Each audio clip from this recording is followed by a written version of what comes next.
The internet is full of celebrity chefs who tempt us with their mouth-watering recipes.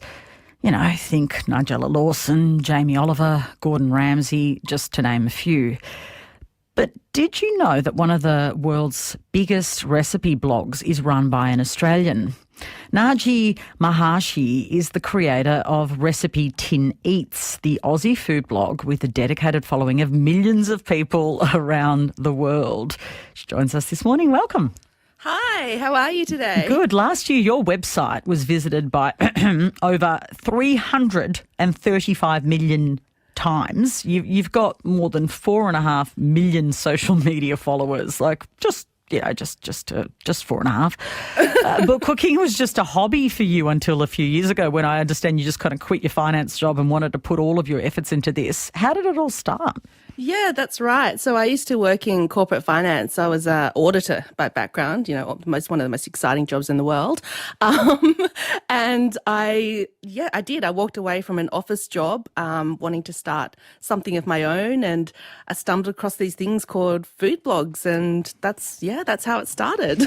How difficult was it to make that transition?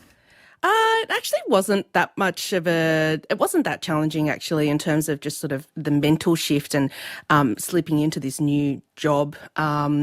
I guess because it happened gradually. So I didn't just flip from a corporate job into what I'm doing now. It's sort of gradually built up over the years.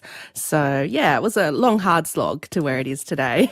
Now, you're meticulous with your recipes. You once made 89 versions of a vanilla butter cake to get it right. Yes. So meticulous or just next level going on here? Is it more or less stressful working in the food world than in the corporate world? I'm not sure after the 89 figure.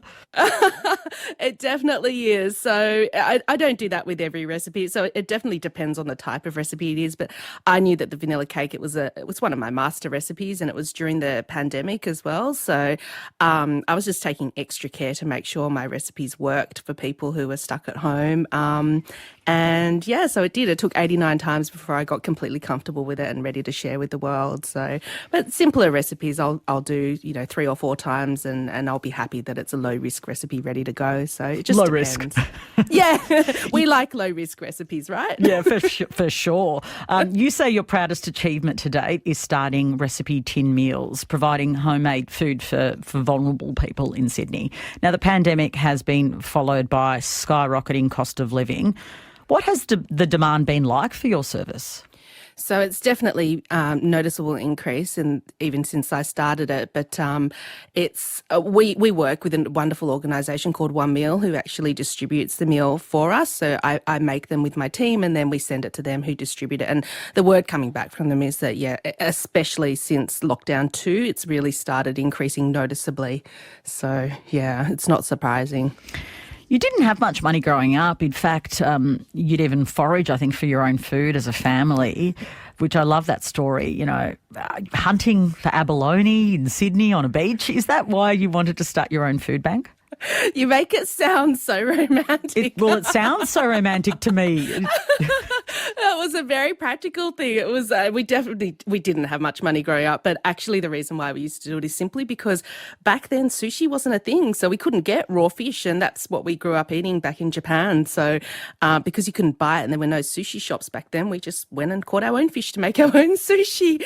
And same with abalone, because back then abalone just wasn't a thing, but it was a delicacy for Japanese culture. So we used to just go and pick our own at the beach. Very, very important question on the text line, I must ask.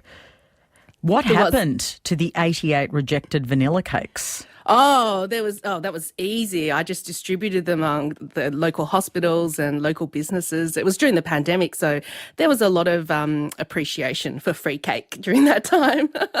All right, one dinner tip for tonight for our listeners just about to arrive to work or kid drop-offs thinking, what should I do tonight? What's easy? Oh, the easiest thing is always a stir fry, because you can make one with no matter what you have in the fridge. Okay, you made it so easy. Thank you so much for joining us. Thank you for having me. Nagi Maehashi is the creator of RecipeTin Eats, and her book Dinner is out now.